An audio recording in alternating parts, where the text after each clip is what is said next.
La session ordinaire du Conseil des ministres s'est tenue ce jeudi 22 juillet de 10h15 à 12h par vidéoconférence sous la présidence de son Excellence professeur Alpha Condé, président de la République. Les points inscrits à l'ordre du jour étaient les suivants. Premièrement, message de son Excellence Monsieur le Président de la République. Deuxièmement, compte rendu de la session du Conseil interministériel du mardi 13 juillet 2021. Troisièmement, décision. Au titre du premier point de l'ordre du jour, Monsieur le Président de la République, son Excellence professeur Alpha Condé, à l'entame de son propos, a rappelé avec autorité le caractère inéluctable de la doctrine du gouverner autrement.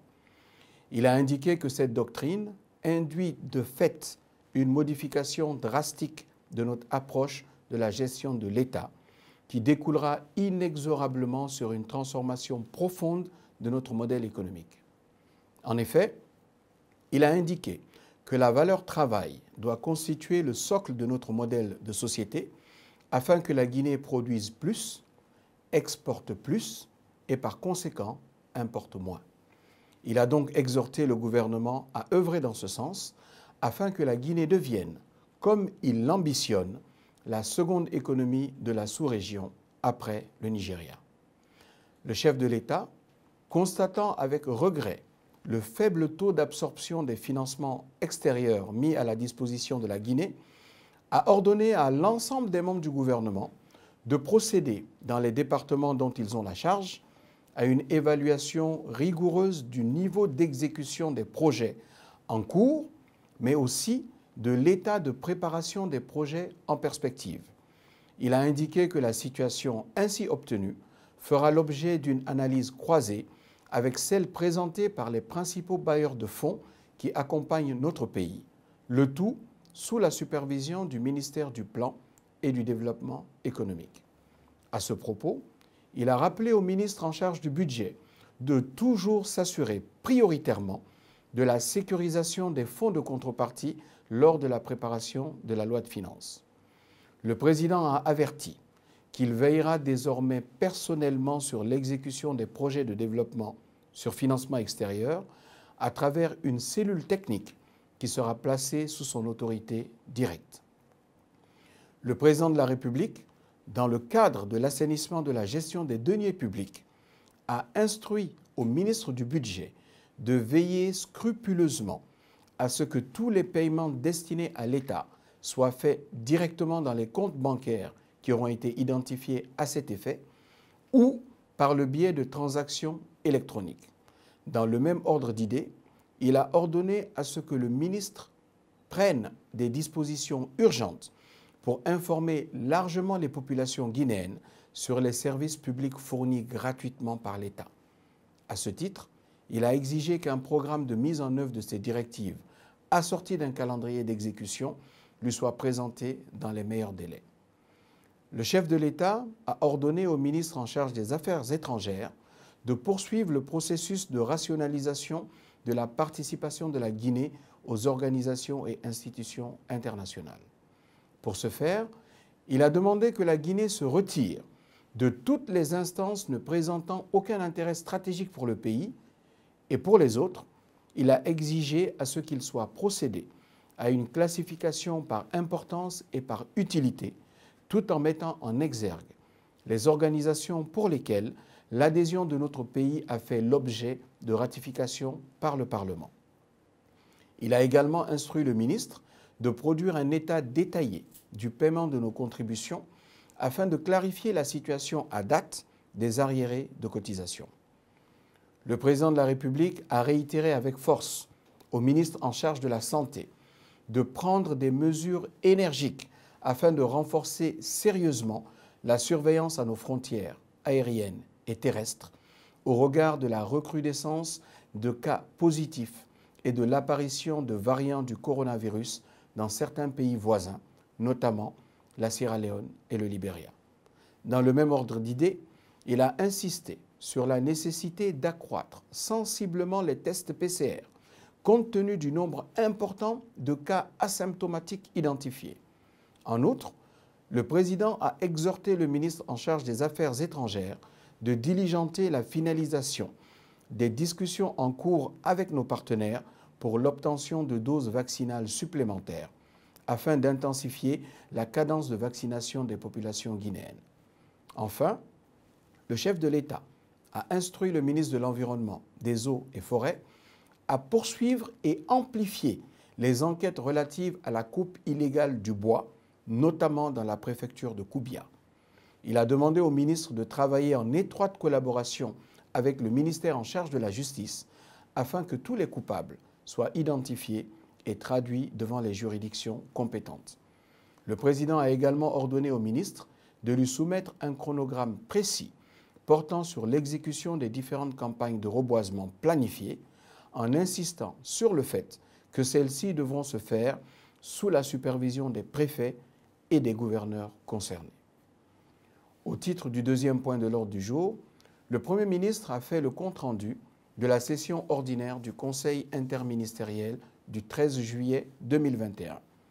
Le Conseil a donc successivement entendu le ministre des Affaires étrangères et des Guinéens de l'étranger qui, conformément aux instructions du chef de l'État, a fait une communication relative à la situation des organisations et institutions internationales au titre des contributions de la République de Guinée.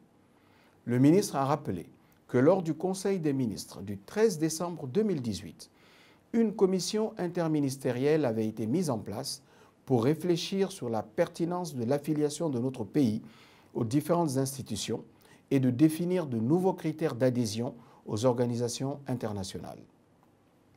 L'objectif étant de rationaliser les affiliations et gérer de manière plus efficiente les ressources allouées à cet effet. En application de cette décision, le Premier ministre a adressé une lettre circulaire à tous les ministres pour les inviter à fournir les informations pertinentes sur chacune des organisations et institutions internationales auxquelles leurs départements sont affiliés.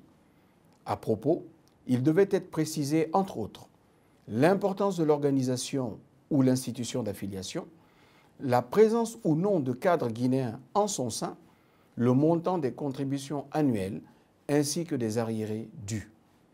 Parallèlement, le ministère en charge des Affaires étrangères a demandé au ministre du Budget de lui transmettre la situation des paiements effectués au titre des contributions internationales de 2011 à 2020.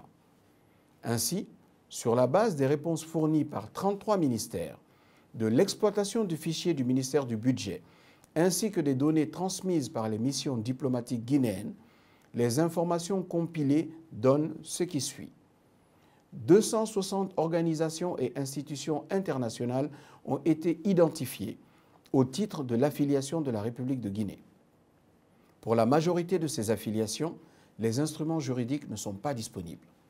La majorité des ministères n'a pas renseigné toutes les informations demandées dans la circulaire du Premier ministre, notamment celles portant sur la présence des cadres guinéens au sein des organisations et institutions relevant de leurs compétences. 4 départements ministériels ont indiqué n'être affiliés à aucune organisation ou institution internationale. 12 organisations internationales ont plusieurs ministères de tutelle à la fois, tandis qu'une trentaine pour lesquelles des cotisations ont été payées n'ont pas de tutelle précise. Le montant consolidé des contributions annuelles non payées à date s'élève à 8 896 737 $ américains et celui des arriérés à 30 495 684 $ américains. La majorité des paiements annuels effectués provient des dépenses communes en raison de la faiblesse des crédits alloués au budget du ministère des Affaires étrangères et des Guinéens de l'étranger à cet effet. Par ailleurs, la note de communication du ministre révèle les situations ci-après. Des demandes de paiement de cotisations ont été faites en faveur d'organisations pour lesquelles aucune information n'est disponible quant aux formalités d'adhésion. Des départements ministériels ont fait des demandes de paiement de cotisations pour des organisations qu'ils n'ont pas mentionnées sur la liste des organisations sous leur tutelle.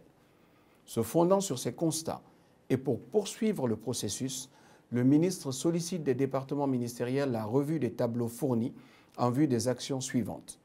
Confirmer leur tutelle sur les organisations identifiées, procéder aux corrections nécessaires, identifier les organisations sans tutelle précise qui relèvent de leurs compétences. Le ministre se propose de soumettre des critères de rationalisation des affiliations une fois que les informations ci-dessus seront renseignées. Il propose en outre que toute nouvelle adhésion à une organisation internationale soit subordonnée à l'avis préalable du Conseil des ministres. Au cours des débats, les observations ont porté sur la nécessité d'adhérer aux organisations et institutions en fonction de leur pertinence pour notre pays, la mise en place d'un mécanisme de suivi des contributions, la nécessité de favoriser la tenue en Guinée des réunions statutaires des organisations et institutions auxquelles notre pays est affilié, la nécessité de combler le vide juridique concernant l'adhésion des institutions constitutionnelles de notre pays dans les organisations internationales. Au terme des débats, le Conseil a félicité le ministre pour le travail accompli, permettant d'avoir à terme une situation claire et précise de l'appartenance de notre pays aux organisations et institutions internationales, ainsi que les propositions de solutions envisagées. Le Conseil a également demandé au ministre d'examiner et de compléter le cas échéant les documents soumis par le ministre des Affaires étrangères, de préciser les tutelles des dites institutions, ainsi que leur avis quant à la pertinence d'en rester membre. Il a été également demandé de mettre l'occasion à profit pour reconstituer les instruments juridiques d'adhésion. Le Conseil a ensuite demandé au ministère des Affaires étrangères et à celui du Budget d'envisager de loger les budgets des organisations au niveau de leur département de tutelle technique afin d'en assurer un suivi plus adéquat. Concernant les organisations à caractère transversal, les budgets resteront logés au niveau du ministère des Affaires étrangères. Le Conseil a recommandé l'adoption de ce compte-rendu d'étape et demandé au ministre de poursuivre le travail et soumettre les résultats dans 2 semaines au Conseil interministériel. Ensuite, le Conseil a entendu le ministre en charge des investissements et des partenariats publics-privés, qui a fait une communication sur l'élaboration d'une stratégie de branding visant à créer une identité visuelle et le slogan pour promouvoir le label Guinée sous son meilleur jour à l'Expo 2020 à Dubaï.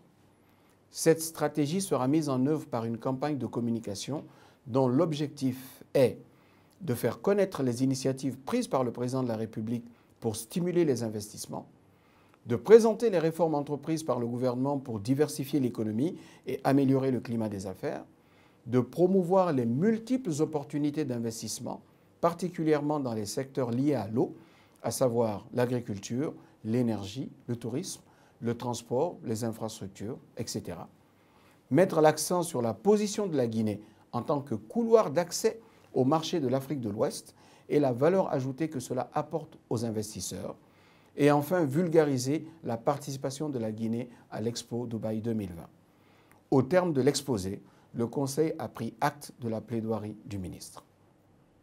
Le gouverneur de la Banque centrale de la République de Guinée a quant à lui fait une communication relative à la présentation du document de stratégie nationale d'inclusion financière en République de Guinée.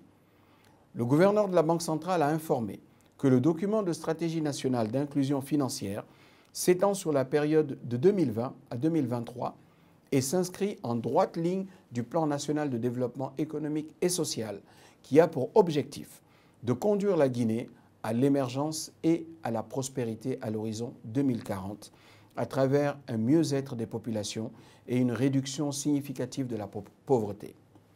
Il a rappelé qu'en 2014, le développement du secteur de la microfinance avait conduit à l'élaboration et à l'adoption d'une stratégie nationale d'inclusion financière qui s'étendait sur la période 2013 à 2017. Il a indiqué que cette stratégie n'avait pas pu être entièrement mise en œuvre car rendue largement caduque par l'évolution du contexte et l'apparition de nouveaux acteurs de la finance inclusive que sont les émetteurs de monnaie électronique, Finchet et tant d'autres. D'où la pertinence d'élaborer une nouvelle SNIF avec pour préalable la réalisation d'un diagnostic approfondi de l'inclusion financière en vue de clarifier les enjeux, les services et les acteurs du secteur. Le principal objectif de la stratégie nationale d'inclusion financière est de permettre aux populations d'avoir accès aux services financiers. Pour élaborer la stratégie 2020-2023, une étude diagnostique a été réalisée en 2018 avec l'assistance de la Banque mondiale et validée par le gouvernement guinéen, le secteur financier, les partenaires techniques et financiers de la Guinée. L'étude a abouti aux conclusions suivantes. Renforcer le secteur financier et développer des innovations en vue d'une plus grande inclusion financière. Capitaliser sur les réalisations de la stratégie nationale d'inclusion financière 2013-2017. Tenir compte du développement continu de la demande et de l'offre des services et produits financiers. Améliorer les conditions d'accès, d'information, d'éducation et de protection du public en général et des consommateurs de services financiers en particulier. Un comité de pilotage présidé par son Excellence Monsieur le Premier ministre est composé du gouverneur de la Banque centrale, des ministres en charge des finances, de l'agriculture, des télécommunications, des petites et moyennes entreprises, des représentants du secteur privé, du secteur financier, des organisations professionnelles et agricoles ont été mis en place. Il est chargé de lancer et de coordonner les activités prévues dans le cadre de la mise en œuvre de la stratégie. Une cellule d'exécution du projet a été créée à la Banque centrale. Elle est dirigée par le directeur général de la supervision des institutions financières et composée des représentants de la direction chargée de la supervision des banques et assurances, de la direction des statistiques et de la direction du système et des moyens de paiement. Pour promouvoir l'inclusion financière en Guinée, le document de la stratégie nationale a identifié les 7 axes stratégiques suivants. Axe 1, renforcer la supervision du secteur des institutions financières, améliorer la prévention des faillites pour un secteur financier solide et pérenne. Axe 2, améliorer le cadre réglementaire pour le développement de la finance numérique. Axe 3, renforcer les infrastructures de paiement. Axe 4, réduire les contraintes d'accès aux services financiers et améliorer l'offre. Axe 5, renforcer la protection du consommateur pour améliorer la confiance dans le système financier. Axe 6, renforcer l'éducation financière des populations. Et enfin, axe 7, assurer le suivi, évaluation de la stratégie et mesurer les progrès de l'inclusion financière en vue des adaptations nécessaires. Au terme de l'exposé, le Conseil a demandé au gouverneur de s'assurer du fonctionnement correct des organes de gouvernance de la stratégie nationale d'inclusion financière, notamment le comité de pilotage, et d'ouvrir l'équipe exécutive à d'autres acteurs que les seuls services de la Banque centrale. Le Conseil a, sous réserve des observations ainsi formulées, recommandé l'adoption de ce document comme stratégie du gouvernement en matière d'inclusion financière. Le Conseil des ministres.